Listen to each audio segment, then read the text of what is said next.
Good morning. This is me, Dr. Maha Guimei. Again, continuing the liver diseases, the hepatobiliary pathology. In the previous lecture, we discussed a very important liver disease, which is liver cirrhosis. We discussed all the consequences of liver cirrhosis, the portal hypertension, the opening of the portal systemic shunts, the manifestations of liver failure, and now we need to continue discussion about liver masses. In this lecture, we are basically going to be discussing the pathology of hepatocellular carcinoma, which is the most common primary liver tumor, and we are going to discuss a few other tumors like the cholangiocarcinoma, hepatoblastoma, the metastatic disease of the liver, and at the end of the lecture I'm going to take a few minutes to discuss the inflammations of and the stones of the gallbladder. Just to remind you of the neoplasms, the different neoplasms that can happen in the liver. It depends on where they originate from. If the neoplasm originates from the hepatocytes, and that's a benign, it's called a liver cell adenoma, and we discussed that in the first lecture. If it's a malignant tumor, it's called a hepatocellular carcinoma, if it's from the hepatocytes, or a hepatoblastoma, which happens mostly in children. It's a pediatric tumor that happens in children, and it originates also from the hepatocytes. If it originates from the biliary epithelial cells, because we have biliary epithelial cells lining the bile ducts and the bile ductules in the liver, then it can give rise to a benign tumor like the bile duct adenoma or bile duct cyst adenoma, and it can also give rise to a malignant tumor that we call cholangiocarcinoma or bile duct carcinoma. This is a carcinoma that arises from the bile duct epithelial cells. Okay. Tumors can also arise from, we said there's a lot of endothelial cells in the liver lining all the sinusoids. So if you have a benign tumor occurring from these endothelial cells, it's called a hemangioma.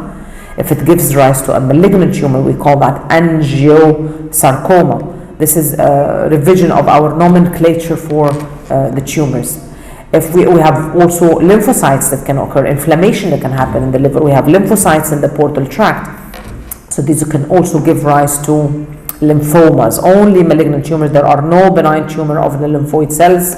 There is only a malignant tumor that we call lymphoma. And although it ends by oma, it is not a benign tumor, it's a malignant tumor. I'm just repeating slides from the previous lecture just to tell you that hepatocellular carcinoma is the 6th most common type of cancer worldwide, whereas in Egypt it is the 4th most common due to the prevalence of the hepatitis C in Egypt. Hepatitis B and C are common in our parts of the world, and therefore it is an important disease that ultimately results in chronic infection, chronic hepatitis B, chronic hepatitis C, ultimately leading to liver cirrhosis and predisposing to hepatocellular carcinoma. So these are the causes of the hepatocellular carcinoma that we discussed in the previous lecture. I'm going to start talking about hepatocellular carcinoma. As we said, this is the most common primary because the liver also receives secondary tumors, and that's more common than the primary. But hepatocellular carcinoma is the most common primary malignant tumor of the liver. How will patients present? Before we discuss the morphology, the patient can present with vague manifestations of abdominal pain, hepatomegaly, fatigue, malaise. There is always an associated elevation of the serum alpha-fetoprotein. This is a tumor marker that is very important in the diagnosis of hepatocellular carcinoma. So patients will have an elevated level of serum alpha-fetoprotein. If you look at these radiology picture, nowadays we diagnose hepatocellular carcinoma mostly by what we call a triphasic CT. So that's the plain CT, and then when we give the dye, when we give the patient the contrast material, you can see the tumor filling up in the arterial phase, filling up with the dye, So this is the rounded tumor, and it fills up. And then in the venous phase, it clears. There is rapid washout of the dye. These three phases, we call this a triphasic CT, and this is diagnostic of hepatocellular carcinoma. Therefore, we do not need to take a biopsy from the patient. If the patient comes to the clinic complaining of fatigue, malaise, weight loss, hepatomegaly, and then we know this is a hepatitis C patient, we know the patient has liver cirrhosis, and then we send him to do his CT, and we see that picture of the contrast being uptaken by the tumor in the arterial phase and followed by the rapid wash out of the tumor, then this is diagnostic of the presence of hepatocellular carcinoma. We test for the serum marker. We do the serum alpha-fetoprotein. It is usually mostly elevated, and then we plan for the treatment. Before we the next thing we need to talk about, how does this tumor look like? So we said that we discussed the causes of that tumor from the previous lecture. We discussed all the causes of hepatocellular carcinoma. We discussed the incidence and the risk factors for hepatocellular carcinoma. We basically discussed the clinical picture now. And now coming to the morphology, which is the most common, which is the most important part we need to talk about in pathology here. Hepatocellular carcinoma, one of the very unique features of hepatocellular carcinoma, and it can be multifocal. It can be unifocal, yani only one single lesion, one single mass. This is called unifocal. And it can be multifocal, as you can see in the picture B here. It can be multifocal, have many tumors in the liver, but they are not metastatic. This is just one tumor. This is the primary hepatocellular carcinoma. It can be multifocal and highly infiltrative, and it can be very well circumscribed and single. So it has many patterns of growth. Okay, so that's this is here in A. This is the right lobe of the liver, and you can see a very well circumscribed. That there's something very characteristic about this tumor as well. If you look at the color of the tumor, you can see that it has a greenish color. Can you think about why would it have a greenish color? Why would the color of the tumor be green? And that's actually very common in hepatocellular carcinomas, that you find them green in color. Yes, because the liver cells actually form bile, and then the tumor cells will also form bile. If it's a well-differentiated tumor, it will also form bile. So you can see this is the cholestasis. This is the accumulation of bile in the tumor cells, and that gives it this green coloration. Of course, it's not always green, but in most of the tumors, yes, we do see this green color. Now, when we go to the histology, if you look at the picture of the histologic picture, they actually look like hepatocytes. They look like the normal hepatocytes, but of course they have malignant features like the hyperchromasia, like the increased NC ratio, like the prominent nucleoli. They have features of malignancy in terms of cytological features. They also are not arranged in the normal pattern of this radiating hepatocytes pattern. Single row of hepatocytes, they are not single row. They are multiple, they are sheets of hepatocytes next to one another. Thick plates, they call them thick plates of hepatocytes. It's not only one row, there are many hepatocytes next to one another. So they are thick plates of hepatocytes. They can also form glands, like you can see here. They can form glands, pseudoglands or glandular structures. One very important feature as well, they can contain all this brown pigment. They contain bile. There is bile accumulation in the tumor cells. So they can form thick plates, sheets of hepatocytes. They can form glands or pseudoglandular structures, and they also contain bile. So there are three important features. Of course, if we do the immunohistochemistry, which is another tool that we use for diagnosis, just to make sure that if I want to make sure that these cells are actually hepatocytes and they are not cells coming from a metastatic tumor coming from the colon or from whatever, we stain the cells with the alpha-fetoprotein because we know they express or they secrete this marker, and which makes it high in the serum. We can test for it in the serum. We can test for it in the cells as well by using this technique that we call immunohistochemistry, and these cells, they stain brown because they have the alpha-fetoprotein. There is a distinctive type of the hepatocellular carcinoma. It's called the fibrolamellar type of hepatocellular carcinoma. It is a distinct type, it is a separate type. Usually it does not happen on top of cirrhosis, does not happen on top of cirrhotic liver, so the rest of the liver is usually normal.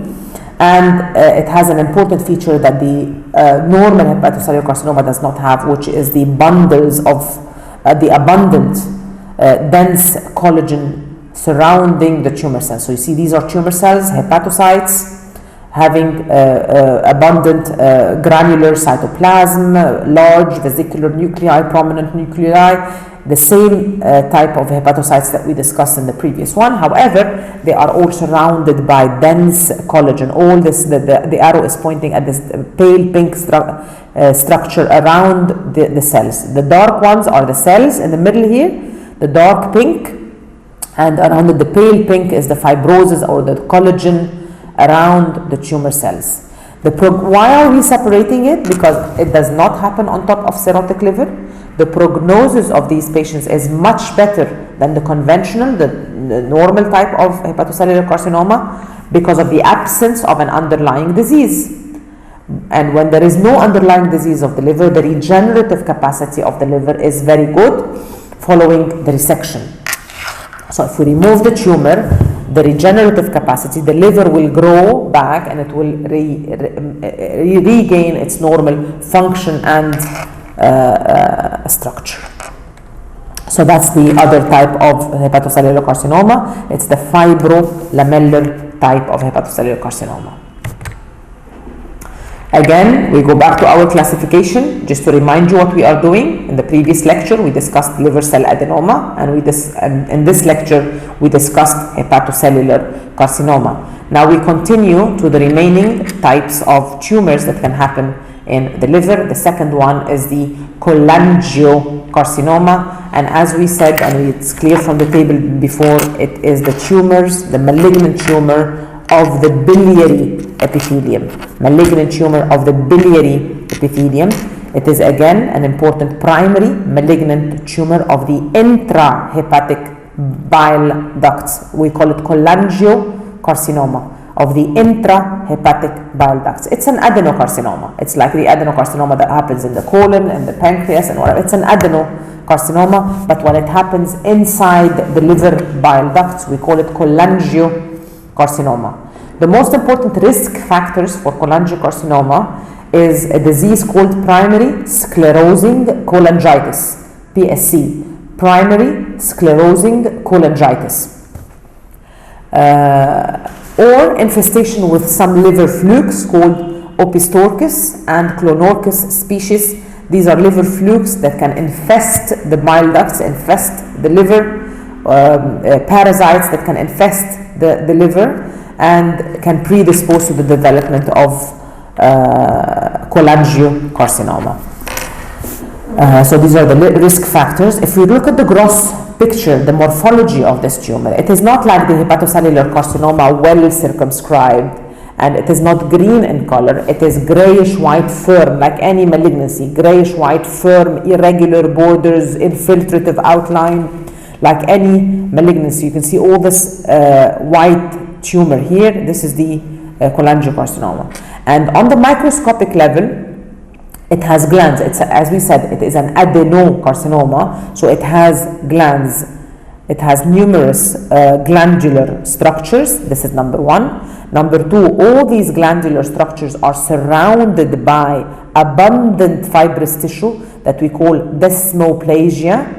It's the fibrosis around the tumor cells. We call it desmoplasia. So number one, we have the glands, malignant glands lined by malignant cells, highly malignant cells, surrounded by intense or abundant fibrosis. All the pink around the glands is the abundant fibrosis.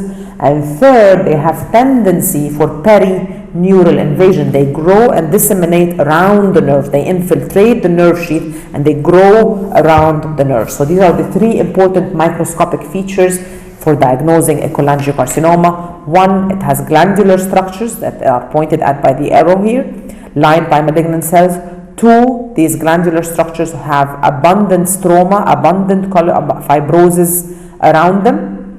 3, they have tendency for perineural invasion. These are the glands around, this is the nerve here, and these are the glands around the nerve. Cholangiocarcinomas, as we said, they happen in the intrahepatic biliary ducts, intrahepatic biliary ducts and ductules. However, there is a specific location for these tumors that has a specific name, and the specific location here is at the junction of the right and left hepatic ducts. When the tumor grows in this area, so you can see the right hepatic duct and the left hepatic duct, and the tumor here is growing inside at the bifurcation of the common hepatic duct here, we call this tumor Klatskin tumor.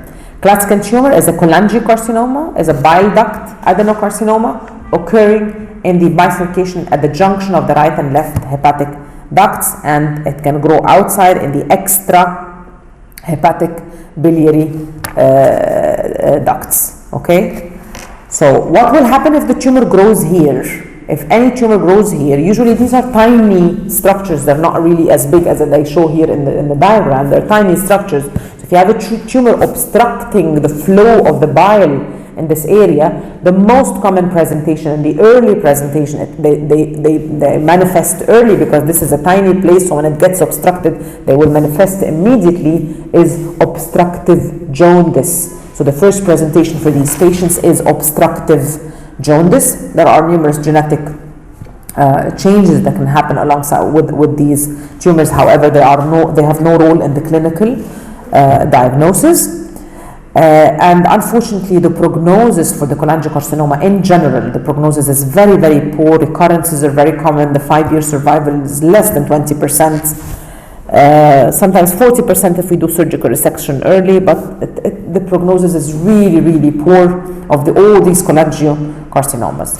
I'm just adding another picture here, which is a picture that we use in order to diagnose, and I'm sure the surgeons are going to discuss that with you. In order to diagnose these tumors, these biliary epithelial tumors, we use a technique called MRCP, magnetic resonance cholangiopancreatography. So we do it by the MRI. We give the patient the contrast material and we take a picture. So as you can see here, you can see this is the common bile duct, black one. This is the common bile duct. You can see this here is the opening of the cystic duct going to the gallbladder. And then here you can see the common hepatic duct. And you no longer see the dye. There is obstruction to the flow of the dye in this area here. You no longer see it. So that means there is obstruction to the flow of the bile at the area of the right and left hepatic ducts. So that's caused probably by a tumor growing along the wall, compressing and obstructing the flow of the contrast in this area. So we discussed hepatocellular carcinoma, we discussed cholangiocarcinoma, now going to the third tumor, which is hepatoblastoma. All you need to know about this tumor, this is the most common malignant liver tumor that occurs in children, mostly in infants, and it is composed of immature liver cells, immature elements, immature epithelial, immature mesenchymal elements. They're all immature cells. Grossly, on the gross level, it is usually a solid, well circumscribed, tan, green color, may have hemorrhage, may have cysts. It can be calcified or ossified because of the mesenchymal component. It has mesenchyme, may have mesenchymal elements, and it has epithelial elements. And you don't really need to describe it for the practical. It's just that you know that the hepatoblastoma is a tumor in infants. Going to the most common we discussed the primary tumors of the liver, the hepatocellular carcinoma, the cholangiocarcinoma, and the hepatoblastoma. But more common than all of these, as we discussed previously in the first lecture, is the presence of metastatic tumors. So metastatic tumors are far more common in the liver than the primary tumor. What other organs have more metastatic tumors as well than the primary? If you have discussed, you've seen before in other organs, which organ has more metastasis than it has primary? is the lungs. The lungs also. The lungs have more metastatic tumors than they have primary tumors. The liver is a very, very common site for metastasis. Sources for the metastasis could be all the GI, anywhere in the GI can metastasize through the portal circulation to the liver. However, the liver also receives metastasis from anywhere in the body, from the breast, from the lungs, from the pancreas, from different places in the body. So when you have a metastatic tumor in the liver, you need to know where does it come from. You need to look around. You need to scan the patients for to figure out the site of the primary tumor. So how does metastasis look? Like any metastasis, all metastasis anywhere in the body, they have multiple nodules, multiple variables. This is the liver. You have multiple variable sized nodules all over the liver. If these metastases, they happen on the surface of the liver, usually any tumor has an ischemic middle part. So if they grow on the surface of the tumor, the middle part is ischemic and undergoes necrosis, which leads to dimping of the surface. We call this central embolication, and we're going to discuss that with the practical when we talk about more pictures of metastasis in the practical sessions. So as you can see here, there are multiple variable sized grayish white nodules all over the surface, spread all over the surface of the liver. If you do the MRI, you can see here multiple variable sized nodules in the surface of the liver. But one important question here, when you see multiple nodules in the liver, does this always mean that these are metastases? This is a question to think about. When you see multiple nodules, we said it's a rule for metastasis. When you see multiple nodules, it's always metastasis. Where in the liver, if you see multiple nodules, could it be something else? We've just talked about that a little while ago. Yes, it could be hepatocellular carcinoma, because as we said, hepatocellular carcinoma can be multifocal. You can have multiple hepatocellular carcinomas in the liver and not just one.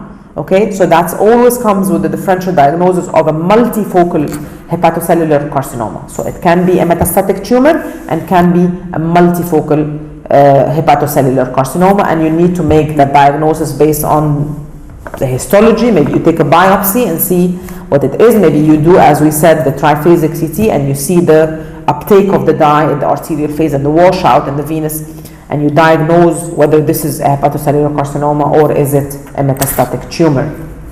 Okay.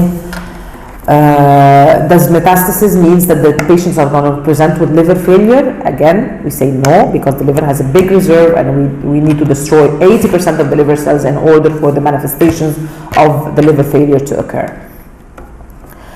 If you go on histology, you can see on one side, on the left side of the specimen, of the section, liver cells. On the right side, all the glands, adenocarcinoma glands coming from the metastatic adenocarcinoma.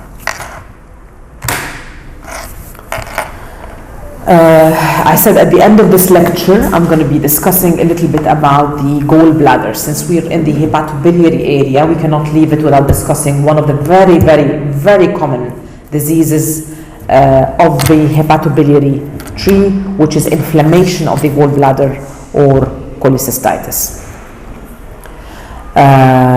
Inflammation of the gallbladder, it has itis at the end, so it means inflammation of the gallbladder. Like any inflammation in the body, it can be acute and can be chronic. Okay, acute cholecystitis is just an acute attack that happens and presents acutely with severe pain and severe manifestation, and is usually due to an impaction of a stone in the cystic duct. Okay, in the opening of the gallbladder, in the neck of the gallbladder, all in the cystic duct. When the stone impacts there is immediate inflammation in the gallbladder, immediate obstruction to the flow of the bile from the gallbladder, and that results in acute features of acute cholecystitis. And with acute cholecystitis, the lumen can be filled with stones and with turbid bile filled with inflammatory exudate, and the wall is always thick, but thick with edema. The wall is edematous, red and thick with edema. Acute inflammation can also be acalculous. Calculus means as a result of a stone infection, and can also be acalculous, that means without stone, as a result of a bacterial infection or a chemical injury or trauma. So this is acute inflammation. Inflammation of the gallbladder can also be a chronic inflammation, which means repeated attacks of the acute ultimately result in a long-standing case of chronic cholecystitis, and in that you have the lumen becomes filled with multiple stones. You can see multiple stones here. The mucosa becomes ulcerated, so this also erodes the surface of the mucosa, so it becomes ulcerated, and you can see the wall is markedly thickened, but the thickening here is the result of the healing by fibrosis. So inflammation, fibrosis, inflammation, and then healing by fibrosis happening. So you have stones, you have ulceration of the wall, and you have thickening of the wall by fibrosis. We start by the acute cholecystitis. We said acute can be calcular and can be acalcular. We are mostly going to talk about the calcular because this is the most common one that we see in the practice. So what is the manifestation of acute calcular cholecystitis? So like any inflammation in the body, the patient will have fever and leukocytosis. So these are manifestations of any inflammation. So he will come presenting with mild fever and leukocytosis. Where is the pain going to be? So the features of inflammation is redness, hotness, pain, swelling, and loss of function. So there is pain. Where will the pain occur? The pain will occur in the right upper quadrant, the right upper quadrant of the abdomen. So there is pain and there is tenderness. So if you put your hand on the place of the gallbladder, at the site of the gallbladder, the patient cannot tolerate your hand, so there is pain and there is tenderness in the right upper quadrant, and I'm sure the surgery are going to show you the examination of a patient with acute cholecystitis. In addition to, there is fat intolerance, there is abdominal distension, some nausea and vomiting, and these are very, very important, the nausea and vomiting. So if you suspect from the clinical picture the fever, the leukocytosis, pain and on the right side, the fat intolerance, abdominal distension, the vomiting, if you suspect from that clinical picture, the first thing you want to do is confirm the presence of acute cholecystitis, confirm the presence of stones in the neck of the gallbladder. So you do here the ultrasound, and that's the ultrasound. The most important method for diagnosis of gallstones is the ultrasound. You see the gallbladder, you can see the stones inside, and you diagnose acute calcular cholecystitis. Now my question to you, and I want you to think about it, will these patients have jaundice? If you have a stone in the neck of the gallbladder or in the cystic duct causing the acute cholecystitis, will that patient present with jaundice? I'm going to have to answer that. No, it will not present with jaundice, because for jaundice to happen, the stone has to be in the common bile duct and not in the cystic duct. So unless the stone jumps from the neck of the gallbladder or from the cystic duct into the common bile duct, the jaundice will happen. So the jaundice will be one of the complications of having the stones, but the acute cholecystitis alone per se will not cause jaundice. He will only have jaundice if the stone obstructs the common bile duct, not the cystic duct alone. Okay? With repeated attacks of acute, this is what you need to know, because this is the most common picture that you are going to see. With repeated attacks and recurrent attacks of the acute, the patients develop chronic cholecystitis, which means he has recurrent attacks of right upper quadrant pain, nausea, vomiting, intolerance to fatty food. So the pain always comes when he eats something fatty, because bile is important for the digestion of the fat. So when he eats anything fatty and the gallbladder has to contract in order to give more bile, then this is when he gets the pains. So the pain is elicited by fatty food. If the patient gets the acute attack, what is the fate of the acute attack? So There are numerous fates. One is total resolution, and inflammation goes away. It takes 1 or 2 days of inflammation, and then the inflammation calms down. The symptoms disappear, the pain disappears, and the vomiting disappears. So there is complete resolution of the condition. The second thing is, one of the fates is recurrent attacks of acute that ultimately progress to a chronic cholecystitis, chronic inflammation, as we said in the previous slide, repeated attacks, recurrent attacks of right hypochondrial, right upper abdominal pain with intolerance to fatty food and abdominal distension. So this is the chronic picture of cholecystitis with stones developing inside the gallbladder, more stones. The third one is the occurrence of gangrene, so there is complete distension, obstruction to the blood supply, and developing of gangrenous gallbladder, and this can happen as a complication. The third one is empyema, and empyema means the filling of the gallbladder with pus, like the empyema of the lung, of the pleura. It's the empyema of the gallbladder here, similar. It's the gallbladder becomes like a sac filled with pus. And how does that happen? When the stone impacts in the neck of the gallbladder or in the cystic duct, it blocks the flow of the bile, and the bile becomes stagnant in the gallbladder. And this is wherever there is an obstruction and stagnation, there is a medium that invites infection. So bacterial infections, this area is easily accessible to bacteria from the gut, E. coli and other bacteria from the gut, ascending infection from the gut, which leads to a bacterial infection of the gallbladder and pus formation inside the gallbladder, and this is what we call empyema.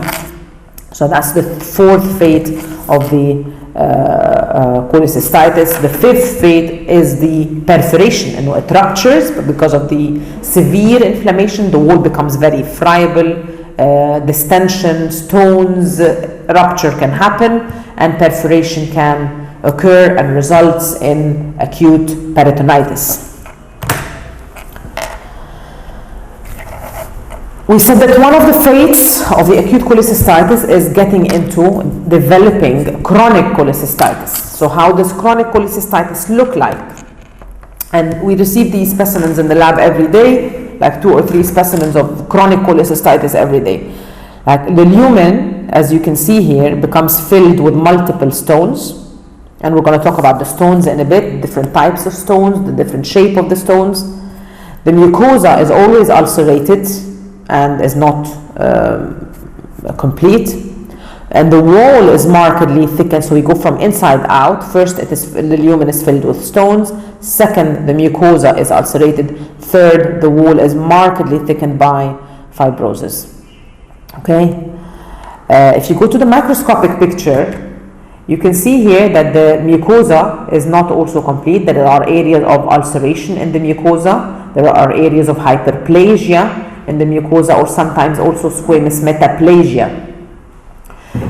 Because of the hyperplasia, the glands, they dip into the muscle here, and you can see some glands inside the muscle wall that we call Rokitansky-Aschoff sinuses, which are some glands from the surface that dip down into the muscle layer.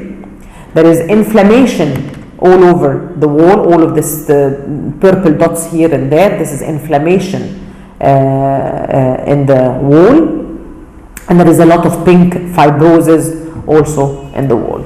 Okay? What is the fate? What are the complications of chronic cholecystitis? So again, we said there is acute and there is chronic cholecystitis. With acute cholecystitis, we said that the presentation will be, the patient will come presenting with right pain, nausea and vomiting, a fever, leukocytosis, and mostly the pain is due to the impaction of the stone in the neck of the gallbladder or in the cystic duct. With repeated attacks of acute, the patient develops chronic cholecystitis. This chronic cholecystitis, which the patient will have recurrent attacks of this pain, will have intolerance to fatty food, abdominal distension, okay?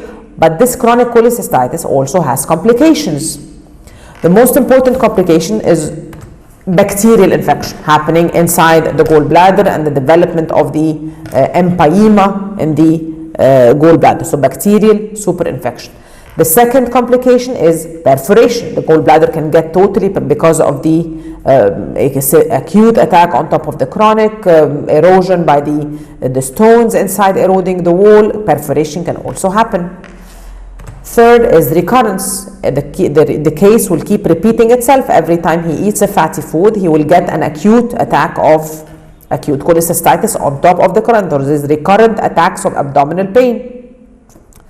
Fourth is the formation of stones. The gallbladder becomes filled with stones. So the more it is inflamed, the more stones develop. And also the stones could be a cause of causing acute cholecystitis by irritating the wall. They lead to acute cholecystitis. So these stones can lead to obstruction of the cystic duct. If they obstruct the cystic duct, this results in what we call a mucocele or hydrops, and then the gallbladder becomes dilated by serous content, we call it hydrops, or by mucinous content, like in B here, we call it a mucocele. This without infection. If all this content becomes infected, and this becomes empyema. If the content becomes infected, it becomes empyema. So these are the complications of chronic cholecystitis: bacterial infection, perforation, recurrence of the attacks, gallstone formation, stone impaction in the cystic duct, and formation of mucocele or hydrops. With bacterial infection, this means empyema also is another complication. Now we discussed the acute and the chronic cholecystitis. Now we will jump to the stones. We need to discuss a little bit. We talked a lot about stones, stone impaction in the common bile duct, stone impaction in the cystic duct. Now we need to talk about what are the stones, what are they formed of. First of all, we need to understand what is bile. They occur inside a structure that contains bile. So what is bile? So there must be these stones, constituents of that bile that deposit and form these stones. The normal constituents of the bile are the bile salts, the lecithin. The cholesterol is a very, very important component of the bile, and actually the bile is the only place where we can excrete or get rid of cholesterol in the body is inside the bile. So if you have a lot of cholesterol, so cholesterol can deposit in the bile. There is bilirubin, of course. We have the liver forming the bile, and the main constituents of the bile is the conjugated bilirubin. You also have water and electrolytes and bicarbonates. Okay, the bile salts and acids and the lecithin, they solubilize all of the rest. They are components that lead to solubilizing the cholesterol, the bilirubin components of the bile. So these are the components of the bile. Okay. What will cause the bile stones to form? One, there are three causes for the bile stones to form. One is abnormal bile composition, which means that either the components of the bile increase or the solubilizing factors, they decrease.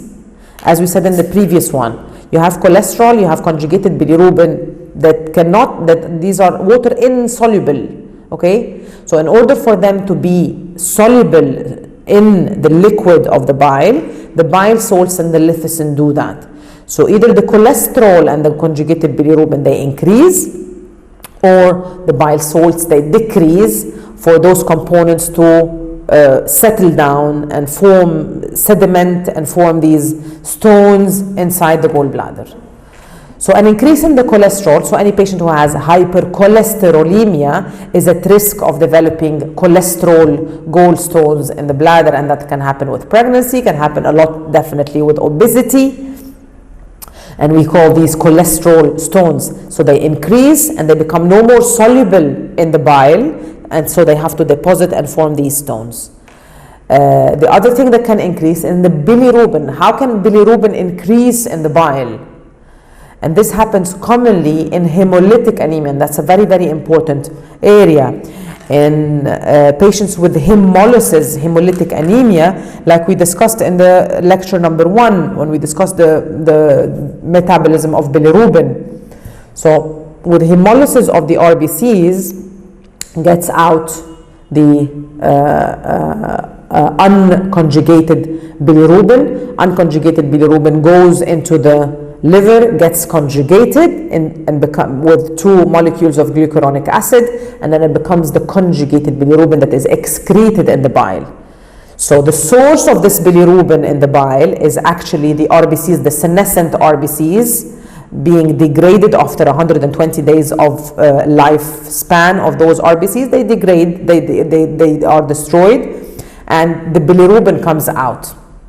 Okay, this bilirubin is taken up by the liver, is carried out by the plasma protein albumin, is taken to the liver, and the liver conjugates it into conjugated bilirubin and excretes it into the bile. Okay, so the source of the bile that is the source of the bilirubin in the bile is actually the red blood cells, the senescent red blood cells.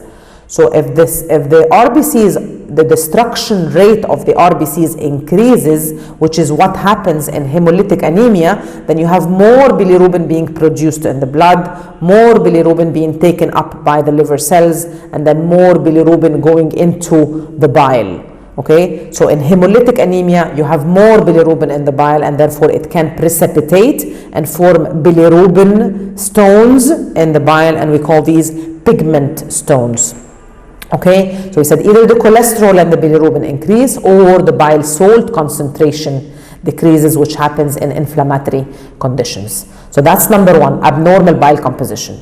The other pathogenesis of gallstones is the stasis of the bile in the gallbladder, and stasis happens in pregnancy. In pregnancy, there is decrease in the rate of contraction of the smooth muscles of the wall, so there is more stasis of the bile, so pregnant women are at more higher risk of developing gallstones, or an obstruction that results in the stasis, an obstruction to the flow, resulting in the precipitation, resulting in more inflammation happening with the obstruction. And the third pathogenetic cause for cholelithiasis or gallstones is the occurrence of inflammation. As we said, inflammation decreases the concentration of bile salts, and inflammation forms a nidus, forms a nucleus, where precipitates can happen, bacteria, inflammatory cells. It forms a nucleus where more precipitation can take place, and formation of stones can happen. So I hope you understand that, because this will help you understanding the clinical picture, will help you understanding the complications of the gallstones. Okay, so the pathogenesis of the stone formation is either an abnormal bile composition, a high cholesterol, a high bilirubin, a decrease in the bile salts, a stasis in the flow of the bile by an obstruction or due to pregnancy, or an inflammation happening in the gallbladder. All of that results in stone formation. The types of stone, based on what we just said, we have 2 types of stones, either cholesterol stones or pigment stones. Either the cholesterol is being deposited, or the pigment, which is the bilirubin, is being deposited. So with cholesterol stone, they can be pure cholesterol stone, which is this one, the whitish, yellowish, and it is usually a single stone, and 90% the pure cholesterol are very rare. We don't really see them very often. We mostly see the mixed ones. So the pure cholesterol are formed mostly of cholesterol. They are usually single. It's usually one stone in the gallbladder. They have a mammillated nodular outer surface, and they are usually associated with cholesterolosis. The other types of cholesterol stones is the cholesterol mixed stones. So it's not only cholesterol, it is mixed with calcium bilirubinate and calcium carbonate, and since it has calcium, then these are the ones we can see on an X-ray easily, so they are radio opaque, and they have a specific shape. As you can see, they have multiple faceted surfaces, because they are usually multiple, so they rest on one another, they lean on one another, so the surface between each stone and the other is flat, and we call that a faceted They have faceted, smooth outer surface, and these are commonly associated with the chronic cholecystitis. Patients who have chronic cholecystitis usually come with these types of stones. So you have the cholesterol stones that can be pure or mixed, and you have the pigment stones that can be black or brown. The black ones are pure bilirubin, and they are very high in calcium bilirubinate. They're usually multiple, small, friable, and black in color, and these are the ones that have bilirubin. So these are the ones that have high bilirubin content. So consequently, these are the ones that happen in hemolytic anemia. Multiple small stones, friable, and they are black in color, and they occur in cases of hemolytic anemias. They could be bilirubin stones that are brown in color. They are friable, laminated, and these are the ones that are associated with chronic cholecystitis and stasis and infection. Okay, the brown ones, they have infection. The black ones have hemolytic anemia. This is a very important part. This is the most important part of when we talk about gallbladder stones, are the complications. When we diagnose gallbladder stones, the ultimate treatment is you go to surgery, you do cholecystectomy, you remove the gallbladder because you want to avoid the risk of all these complications. What are the complications? Number one is obstruction. You have a stone floating in the gallbladder. It can jump and obstruct different places. If it jumps and obstructs the cystic duct, the neck of the gallbladder, the cystic duct, as we said before, the consequence will be an acute attack of acute cholecystitis, an attack of acute cholecystitis. So if you obstruct the cystic duct, like we said when we talked about acute cholecystitis, okay? When you obstruct the neck of the gallbladder with complete obstruction, if it's complete obstruction, then the gallbladder will start distending and enlarging and forming what we call a mucocele, a sac filled with mucus. But what if this sac gets infected with bacteria coming from the gut? It becomes an empyema. So all of these changes like this, number one here, are the obstruction of the cystic duct. If we obstruct the cystic duct, number one, we induce an acute attack, acute cholecystitis. Number two, the gallbladder becomes distended, and if it's filled with only mucus, we call it mucocele. But if it gets an infection with gram-negative bacteria from the gut, it becomes empyema, okay, which is a gallbladder that is distended with pus. Second type of obstruction that can happen is the stone, as you can see from this diagram with the green gallbladder. The second option is the stones jumping and obstructing obstructing the common bile duct. If the stone obstructs the common bile duct, the patient will come presenting with obstructive jaundice, okay? And that's an important differential diagnosis in obstructive. When you diagnose an obstructive jaundice, which is direct hyperbilirubinemia, conjugated hyperbilirubinemia, the number one differential diagnosis is obstruction of the common bile duct by a stone. Number two in your differential diagnosis, and it's very, very important, and you have to really differentiate between these two things, is cancer, head of the pancreas. So when you take the lectures of the pancreas and the pancreatic adenocarcinoma, you need to remember that. One of the main differential diagnoses of obstructive jaundice is one, a common bile duct stone coming from the gallbladder. Two is cancer, head of the pancreas, and as you can see, there are totally different diagnoses with totally different types of prognosis. If you're talking about cancer head pancreas, you're talking about a patient that will die in 6 months. And if you talk about a common bile duct stone, this is a patient that will be easily managed and easily go home safely. So we're talking about two big differential diagnoses for the same presentation, which is obstructive jaundice, the most important differential diagnostic possibilities of an obstructive jaundice in an adult male. If the stone gets impacted here in the ampulla of water, then you're at the drainage of the pancreatic duct. Here you obstruct the pancreatic duct, and that results in inducing acute pancreatitis. So one of the very, very important complications of gallbladder stones is acute pancreatitis. One of the causes of acute pancreatitis is gallbladder stones, when you talk about acute pancreatitis, it will come up as number 1 cause of acute pancreatitis, in addition to alcohol, is the gallbladder stones.